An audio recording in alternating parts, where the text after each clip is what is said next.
Okay. Okay, so I'm Sophia. I'm Maddie. I'm Anissa. Bella. And we are doing our Litcast on the book Black Swan Green by David Mitchell that we just read in class. So I feel like the book is really up close and personal. It talks about all his deep thoughts and feelings and inside his mind. And I thought that was really cool because it's things you do think about that normally aren't in a book or you don't hear from somebody else. But the thoughts were just your own in somebody else's head. So yeah. Throughout the book, I think Jason has grown a lot because at the beginning he was very I remember the bullies who let them beat up on him and he would just give them what they want, but at the end he stuck up for himself and he learned that he can't let them do that. He just has to trust in himself, and he grew up throughout the book. He made a connection with his sister Julia at the end, and he just learned a lot throughout the book, I guess. Yeah.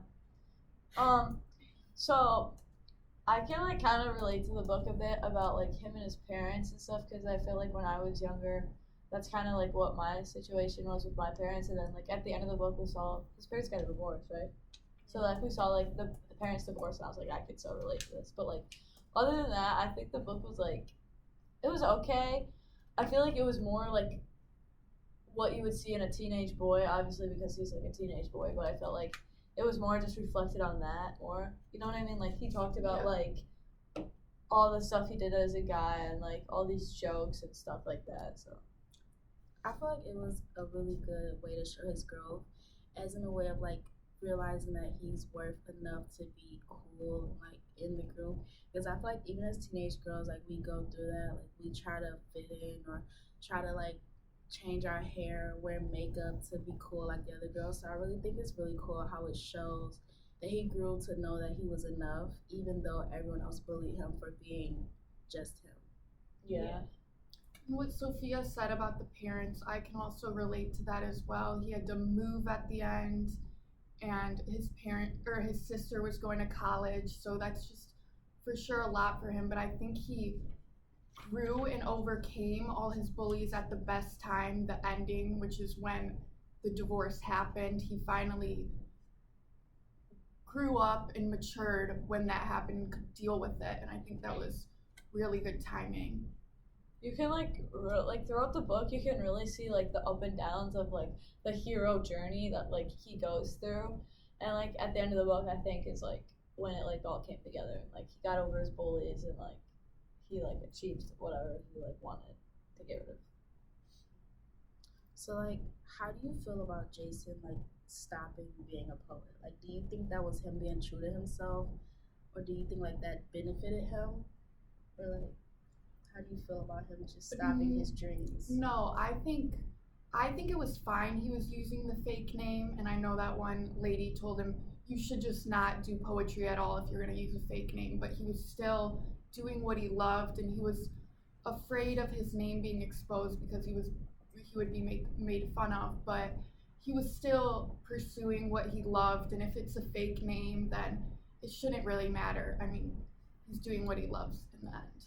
Yeah, he was scared that if he used his real name, Jason Taylor, that people from the school would find out and just bully him more than he already was. So he used a fake name so people would not think it was him, just think it was that a different dude. But, so it really just he did that so he wouldn't get bullied and made fun of at school. But eventually, hopefully, he used his name and showed his poetry. I think since he changed his name, I think it showed how much he really cared about poetry, because he's changing his name for him being able to do stuff and show all of his disguise himself. Yeah, because he enjoys it so much that he doesn't want to be bullied out of it because he likes it so much. So I think him stopping poetry shows that he still has growth to do, because in the end it says it doesn't feel very alright.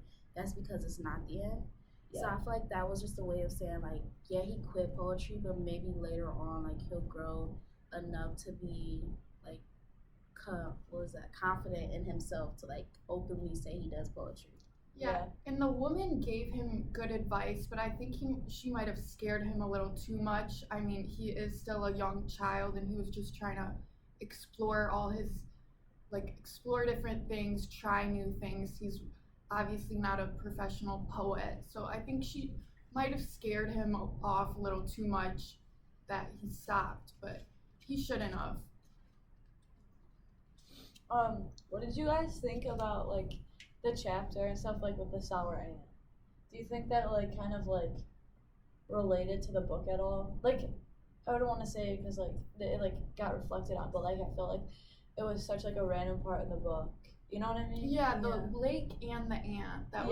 It was just like it was kind of out of nowhere. Like I mean, it kind of related to like the book overall, but like I felt like there was a time with the watch, like he like coming out like to his dad to like tell him like what he did. There was like a lot of like times in the book like random things would be said about like a whole different situation, you know? Yeah. The watch was a really good part in the book because in the first chapter it broke, and throughout the whole book they referred to it sometimes, and I think it was cool to see how he grew and was able to finally at the end of the book tell his dad that he broke it. Even he could have stole money and used the money to buy it, but he matured, he gave back the money and just came up front to his dad and told him the truth. Yeah, with the wallet, kind of like what you said, like the money, because if he didn't give back the wallet, like he could have bought the watch and like didn't tell his dad, like just put it back like where it was when he found it, and like just kind of like stole the money, but he like saw that it wasn't that big of a deal, so he wanted to be like the bigger person, and he obviously gave the money back. But do you think that if like it was like switched to where like he stole the wallet in the first few chapters, that he would have like actually kept the money in the like if or probably in the very beginning, yes, he would have kept the money and used it for like the watch or even like himself. But like at the end, like he learned like it's not that big of a deal. Like it's just like a watch. But like he was scared that his dad was gonna be really mad. But his dad was like, no, it's like fine, I guess. And I think he gave back the money specifically because he was going through parent problems himself. He heard about how Wilcox's dad beat his mom for something simple, and he knows like what it's like to go through parent issues, and probably felt bad for even Wilcox and didn't want him to deal with that, so he gave it back. Yeah.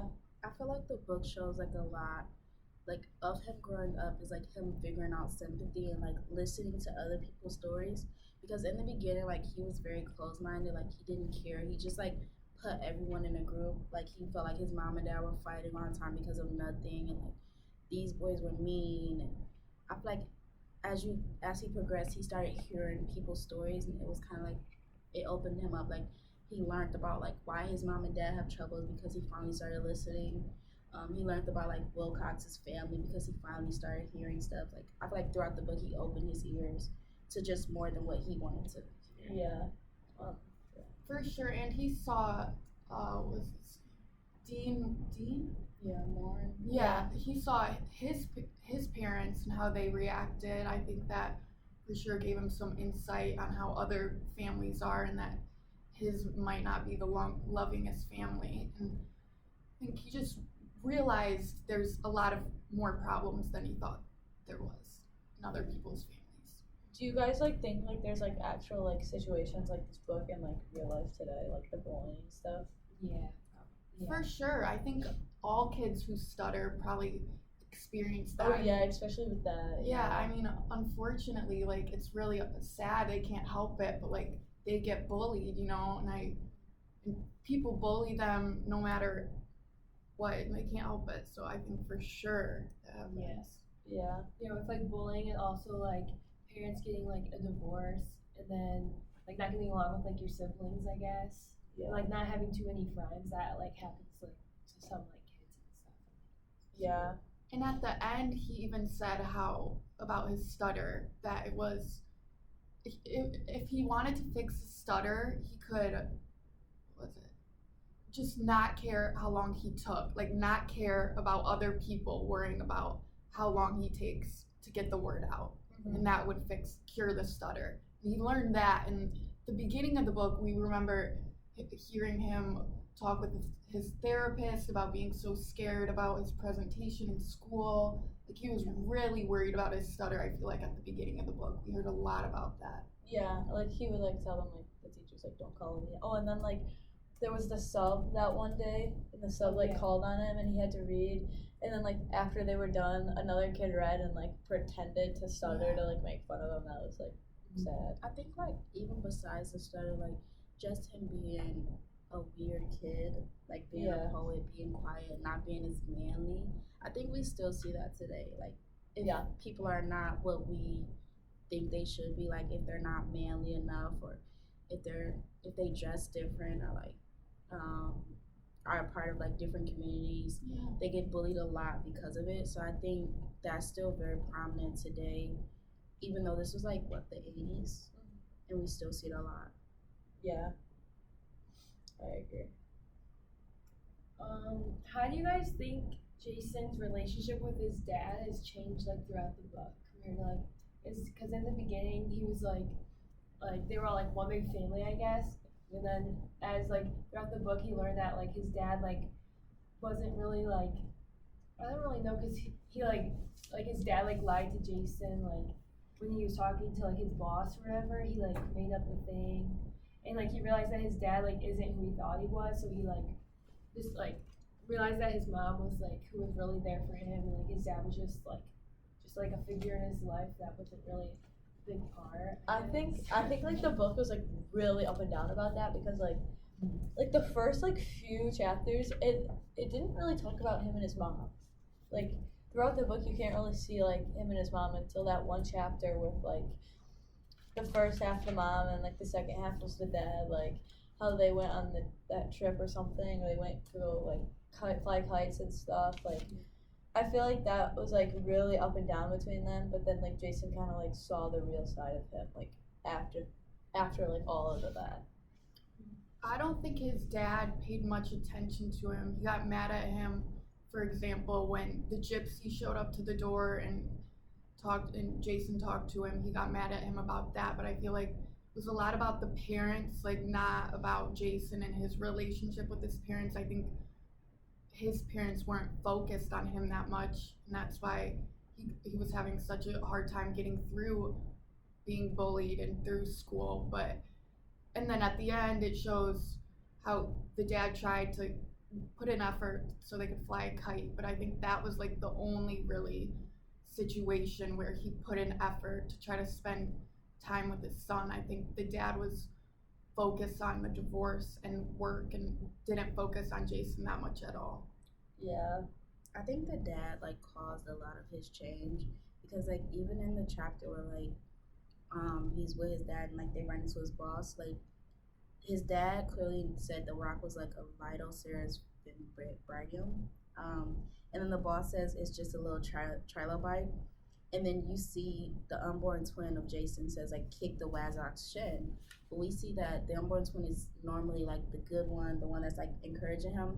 So I feel like that was a moment that really brought out Jason turning because of his dad, because his dad wouldn't like let him correct his boss, or because his dad wouldn't stick up for him, and because his dad was being so shallow and so soft, that really like affected him and made him think differently about like the whole like manly man type of thing that he always thinks about. Yeah, exactly. He's like he didn't like tell his boss like no, like it's whoever the other one was, but he just like went with his boss and his dad like didn't stick up for like his own child, which is pretty like sad, I guess, because I feel like you should always stick up for your child, like no matter like who it is, I guess. And I think that gave Jason an idea of what he didn't want to be like, and how he wants to stick up and doesn't want to be like his dad who couldn't stick up for himself. And I think that probably added to how he began to stick up to the bullies, because in the next chapter, well, at the end of that chapter, he goes out with his mom, and then in the next chapter he gets caught with his mom, and that's when he gets the wedgie and like stands up to the bullies. So yeah, I think that was the first time he really stood up to the bullies, when he got that. And then what else happened? Because I feel like like even with like Ross Wilcox or like the other Mean Boys, after that event, he realized like he thought his dad was very manly and like very strong, and so like once he saw him being soft or like his mom being the manly one, it really made him like look at the bullies and realize they're not all of that and they're not as manly as he thinks they are. So I feel like that was a reason for him standing up, and that was a reason for like him being able to show his soft side, like poetry and stuff that's usually a woman's thing. Um, what did you guys think about the chapter when Jason got left like home alone? Like, do you think like there's things that like shouldn't have happened or things that should have happened? At the end? Or just like the overall chapter when he got left alone? I don't think his parents were like cared for and supported him enough as much as he needed it. I think they bought him a TV and they did object goods, but they didn't. Oh shit. They didn't support him as much as they should have, and oh yeah, so they bought him TVs and stuff, but they didn't have a close bond with him, and I don't think they were really in his life, but he didn't feel comfortable enough to tell them about the bullies or about the stuttering problem. I mean, he talked to his therapist about how nervous he was, but he didn't really talk to his parents about it. Yeah. At the very end of the book, why do you think Julia like told Jason like it's not the end? Like, what do you think like that like means? Why do you think she said that? I think there's like more to like look forward to. Like especially with their parents now that they're getting a divorce, I think that like she's saying it's not the end, like it's not the end of the world. Like it could be used in like many different like ways, but like a way that I kind of saw it was like it's not the end of the world that our parents are getting divorced. Like it's not the end of us. Like we're still gonna be siblings. We're still gonna be a family. Like we can still stick together throughout this. It's like a way I saw it. And I feel like she said it because they're moving to like a whole new town. Yeah. They're moving to what's it called? Cheltenham, whatever. And like they're starting like a new life, but like it's not the end of their old life that they just lived. Like they're still like continuing to like live life, even if they're like changing like it all, like moving schools, moving to a new town, like a different lifestyle. Like it's not the end of like his life. I feel like that's what they're trying to say. Yeah. Go ahead. I feel like in that moment, like, because they were talking about like the divorce and he was gonna cry. I feel like Sophia said, like it's talking about the divorce and it's talking about like how it's not the end of the world, but also it could be used because it's at the very end. She says that's because it's not the end. I feel like that's another way of showing like he still has room to grow because he's only turning 14, so he still has a lot to grow. And she's like comforting him and telling him it's okay to cry. Like you're not gonna like die from crying or showing your emotions. It's not the end of the world. Like just let it out and be yourself. Yeah. This is kind of like a different type of question, but like, do you guys think that like because it ended, that's because it's not the end? Do you think it's like because it ended like that, there could be like a way of like saying there could be a second book like created through this? Like not saying that there's gonna be a new one come out, but do you think like there could have been a second book like based off of what the last page was, and like how everything like ended off with like the bullies and like whose leg got broken off? Well, yeah, his like about his leg, like that could have been built into a second book, I think. Yeah, and like his new life in his new town, like that's it. Yeah, and then like the mom and the dad house, like I think it's like. Yeah, and the book's a lot about, it is really all about his personal life and his personal feelings, so 100%, I think there could be another book about his feelings in the new town and the new school. Yeah. I think it could be another book about like him moving to the new town and figuring out like the first part could be like figuring out if he wants to show the real him or if he wants to keep the narrative going that he's cool. And then I think it could also be about like how traveling back and forth and going between kind of like the past and the present and the future, because when he's going back to his hometown, it's like the past, all his old friends and like his old personality, and then the future is like his new town because it's a new him, it's the real him, and like he gets back into poetry. Like I think that could have been really cool. Not even gonna lie, I think that there could be a plot twist. Like even like saying like he could be the bully. Like what if that happened? Like, Yeah. Like since he went through like all this bullying, he like stood up to his own bullies, and then like they got all dealt with. But like what if he turned into the bully for like a chapter or something? Like what do you think would happen like with that? Like that's crazy. I think, or not even just the bully, but like say he goes to his new school with a totally different personality. He comes in confident, like not caring about his stutter, or just like defensive about his stutter, not as the innocent. Like he becomes like he acts himself, like what he like usually is, not like changing the way he is like at his school right now, like not like speaking, just like being like the weird like kid, I don't know, like having the bullies like beat him, like just like stick up for himself and like learn that it's just, like I don't know, like, he can't like really help his stutter. Yeah. So like he has to like learn to like use that. And not letting it affect him. I think if he went into it not letting him affect him, he could be an outgoing, totally different person at school. Yeah. I think it says 20 minutes. Yeah, it does. Okay. So you just gotta like cut the beginning and cut the end. This is the end of our Litcast. What's the end?